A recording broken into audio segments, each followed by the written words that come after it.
Ô toi l'homme et la femme éprouvés, viens avec moi, donne-moi la main, nous allons marcher ensemble vers la lumière. L'épreuve est une preuve d'amour de la part d'Allah. Il t'éprouve, alors il t'aime. C'est vrai que cela est parfois difficile à comprendre, et comment pourrions-nous comprendre cerner l'incernable, celui qui ne peut être cerné? Les pleurs, les cris, l'angoisse, les invocations répétées, les mains levées vers ton Seigneur, tout ce temps passé à souffrir, à se demander pour quelle raison sommes-nous éprouvés ainsi, sans compter les moments où nous avons douté. Mais au plus profond de nous-mêmes, au plus profond de notre cœur en réalité, nous savons bien qu'Allah le pur ne nous abandonnera pas, qu'il ne nous fait pas souffrir pour rien, qu'il ne nous éprouve pas ainsi pour rien, juste parce qu'il veut nous voir souffrir. Non, par Allah, tout ceci a un sens. Il est vrai que tout cela nous fait mal, nous sommes faibles, nous sommes touchés, nous avons mal, c'est bien normal. Ce monde finira bientôt et nous serons libérés de tout cela. La mort arrive plus vite qu'on ne l'imagine. Si nous tenons, si nous résistons, si nous acceptons les épreuves et remercions Allah dans ces épreuves, alors le pur, le digne, le riche nous récompensera.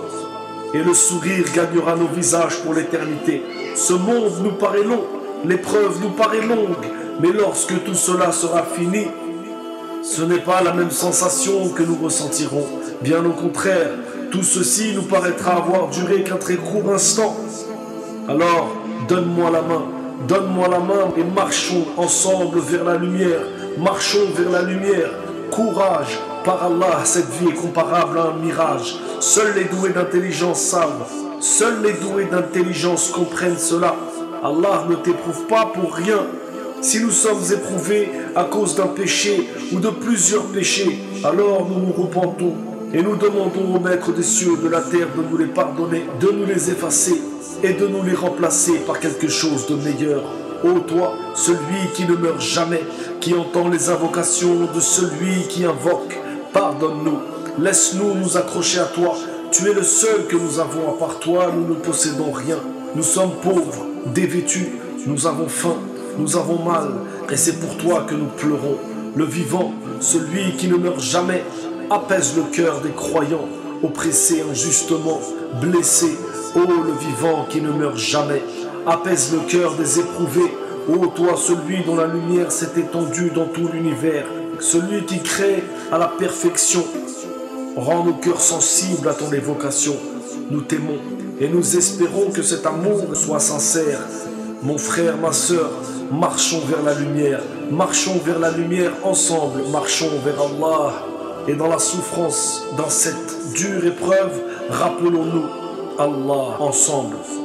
Et par Allah, si nous connaissions les épreuves des autres, si nous connaissions les épreuves de ceux qui souffrent plus que nous dirions Alhamdulillah, Alhamdulillah, Astaghfirullah. N'as-tu pas entendu l'histoire de ce noble prophète Ayoub, sur lui la paix? Alors si tu lis son histoire, tu comprendras et tu sauras à quel point notre épreuve est minime par rapport à celle de certains dans le monde qui perdent tout sous leurs yeux. Se mettent-ils en colère contre Allah lorsqu'ils sont dans cet état de souffrance, en train de crier, pleurer? Se mettent-ils en colère contre Allah? Bien sûr que non, bien sûr que non. Au contraire, tu les vois se tourner vers Allah et invoquer les yeux pleins de larmes. Ayons une bonne opinion d'Allah. Ce qui doit arriver arrivera. Ce que l'on doit subir, nous le subirons. C'est écrit, c'est ainsi. Les épreuves sont devant nous. Elles arrivent, elles sont inévitables. Si nous sommes des croyants sincères, alors nous serons éprouvés. C'est ainsi. C'est une terre d'examen. Il suffit juste de se le rappeler et d'en avoir la conviction. Nous avons juste oublié le but de cette vie. Le but de cette vie, c'est d'adorer Allah, le Créateur. Et lorsque tu patientes pendant l'épreuve et que tu remercies Allah pendant l'épreuve, c'est une adoration. C'est une adoration et Allah aime te voir le remercier pendant l'épreuve. Oui, les épreuves ont des raisons importantes et en voici quelques-unes. Il faut faire preuve d'une véritable servitude envers le Maître des mondes, Rabbul Alamin. Beaucoup de gens sont les esclaves de leur passion. adorent les plaisirs au lieu d'être les serviteurs d'Allah Azza wa Jal, même s'ils se présentent comme tels d'apparence. Quand une épreuve les touche, ils tournent le dos et subissent de ce fait une double perte, ici-bas et dans l'au-delà, ce qui constitue la perte évidente. À ce propos, le Très-Haut dit, il en est parmi les gens qui adorent Allah marginalement. S'il leur arrive un bien, ils s'en tranquillisent, et s'il leur arrive une épreuve, ils détournent leur visage, perdant ainsi le bien de l'ici-bas et de l'au-delà. Telle est la perte évidente. Ensuite, les épreuves infligées aux croyants servent à les préparer, à exercer leur domination sur la terre. Il a été dit à l'imam Shafi'i, puisse Allah lui accorder sa miséricorde, ceci. Qu'est-ce qui est préférable? La patience dans l'épreuve ou l'exercice de la domination? Il répondit ainsi. L'exercice de la domination était la position des prophètes, et il ne s'obtient qu'au bout d'une épreuve patiemment supportée. Ensuite, il y a l'expiation des péchés. At-Tirmidhi rapporte d'après Abu Huraira qu'Allah l'agrée que le prophète sallallahu alayhi wa sallam a dit: le croyant et la croyante ne cesseront de subir des épreuves à travers leur personne, leurs enfants et leurs biens au point de rencontrer Allah complètement débarrassés de péché. Et d'après Anas, le messager d'Allah sallallahu alayhi wa sallam a dit: quand Allah veut du bien à un serviteur, il lui inflige un châtiment anticipé ici-bas, et quand il veut du mal à un serviteur, il le laisse persister dans le péché jusqu'à ce qu'il le rencontre au jour de la résurrection. Alors, que préférerais-tu? Ne pas être éprouvé et arriver en catastrophe le jour du jugement dernier? Ou être éprouvé sur terre et arriver avec la tranquillité le jour du jugement dernier? Ensuite, il y a la récompense et élévation de grade. Muslim rapporte d'après Aïcha, qu'Allah soit satisfait d'elle, que le messager d'Allah sallallahu alayhi wa sallam a dit: Allah élève le grade du croyant et le débarrasse d'un péché chaque fois qu'une épine le pique ou qu'il subit une atteinte plus dure. Les épreuves conduisent à un examen, mes frères et sœurs, un examen de conscience pour diagnostiquer ses défauts et erreurs passées. Ainsi arrive-t-on à se dire: puisqu'il y a un châtiment, il y a eu une faute. De plus, les épreuves sont des leçons à tirer, des enseignements qu'implique la foi en l'unicité absolue d'Allah, les croyances et la confiance en Allah, car elles vous permettent de vous découvrir et de savoir que vous êtes un esclave faible, sans autre moyen ni force que ceux obtenus de votre maître, ce qui vous pousse à vous confier à lui réellement et à vous réfugier auprès de lui définitivement.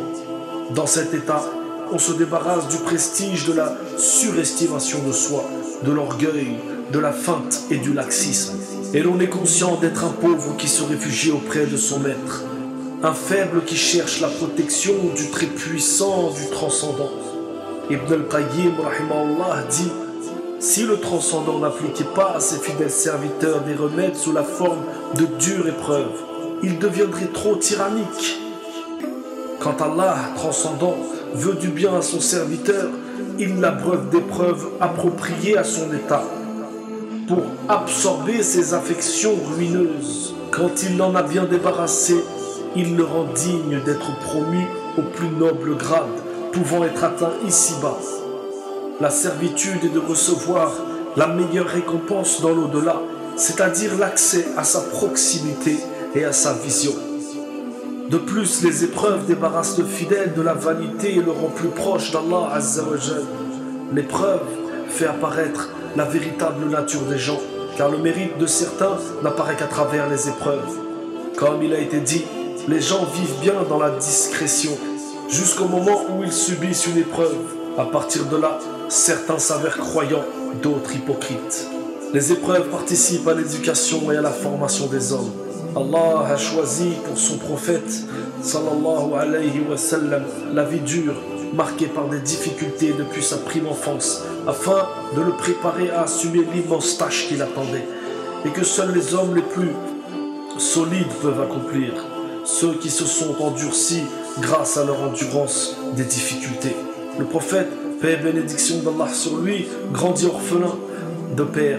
Puis il perdit très tôt sa mère. C'est ce qu'Allah transcendant et très haut lui rappelle en ces termes: ne t'a-t-il pas trouvé orphelin? Alors il t'a accueilli. Il semble qu'Allah, très haut, voulut ainsi préparer le prophète, paix et bénédiction d'Allah sur lui, à assumer des responsabilités et à se confronter à des difficultés depuis son enfance. Figure aussi parmi les raisons des épreuves et des difficultés la possibilité qu'elle nous donne de distinguer les véritables amis des amis intéressés. Comme dit ce poète, puisse Allah bien récompenser les difficultés, même si elles me bloquent la gorge, si je le remercie néanmoins, c'est qu'elles m'ont permis de distinguer mes amis de mes ennemis. Les épreuves aussi nous rappellent nos péchés et nous poussent à nous repentir. Allah puissant et majestueux dit: tout bien qui t'atteint vient d'Allah et tout mal qui t'atteint vient de toi-même. Et nous t'avons envoyé aux gens comme messager et Allah suffit comme témoin. Dit aussi: et tout malheur qui vous atteint est dû à ce que vos mains ont acquis, et il pardonne beaucoup. Ainsi, les épreuves nous donnent l'occasion de nous repentir avant l'avènement du châtiment le plus dur au jour de la résurrection. En effet, Allah très haut dit: nous leur ferons certainement goûter au châtiment ici-bas avant le grand châtiment, afin qu'ils retournent vers le chemin droit. Le châtiment ici-bas consiste dans les troubles de la vie et ses malheurs qui frappent l'homme. Si la vie restait toujours facile, l'on verserait dans la vanité et l'orgueil et croirait pouvoir se passer d'Allah. C'est sûr, c'est certain. C'est donc par sa clémence que le transcendant inflige des épreuves à l'homme afin de le ramener vers lui. Subhanallah. Les épreuves font apparaître la véritable nature de la vie d'ici-bas, sa fausseté et sa qualité de clinquant trompeur.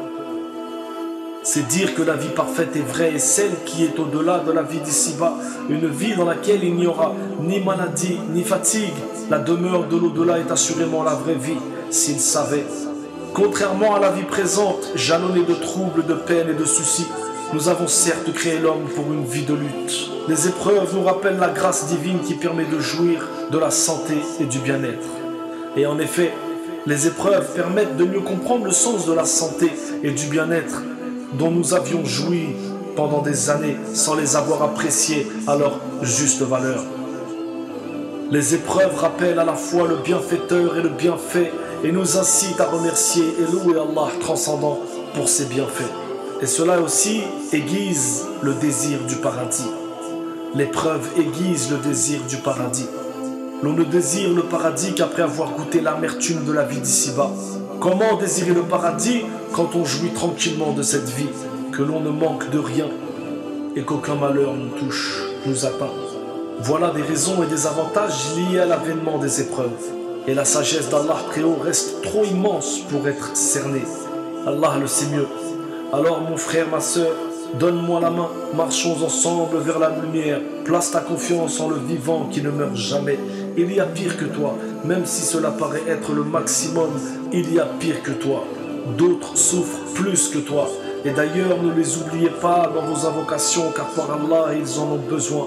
Des croyants se font torturer, malmener, séquestrer, violer, pire encore, j'en passe et j'en passe. Il y a pire que toi. Alors certes, c'est vrai, ton épreuve est difficile, mais ne crois pas que tu es le seul à être éprouvé sur terre. Il y en a beaucoup qui souffrent et plus que toi. Ce qui ne fait pas de toi un être insensible, qui n'est pas en train de souffrir, certes, mais rappelle-toi juste qu'il y a pire que toi et que tu n'es pas le seul à souffrir et qu'il n'y en a plus d'un qui souffre plus que toi. Je me souviens ce jeune enfant atteint d'une maladie grave qui avait l'âge de 10 ans, qui voyait sa mère pleurer et il lui demanda: « Mère, pourquoi pleures-tu » Elle lui répondit: « Mon fils, tu as une maladie grave au niveau du cœur. » En fait, son cœur n'était pas placé au même endroit que nous. Il était décalé. Elle lui dit: « Je crains pour toi. » Par Allah, vous savez ce que cet enfant a répondu à sa mère? Il lui a dit: « Mais non, maman, il ne faut pas pleurer. Ça va aller.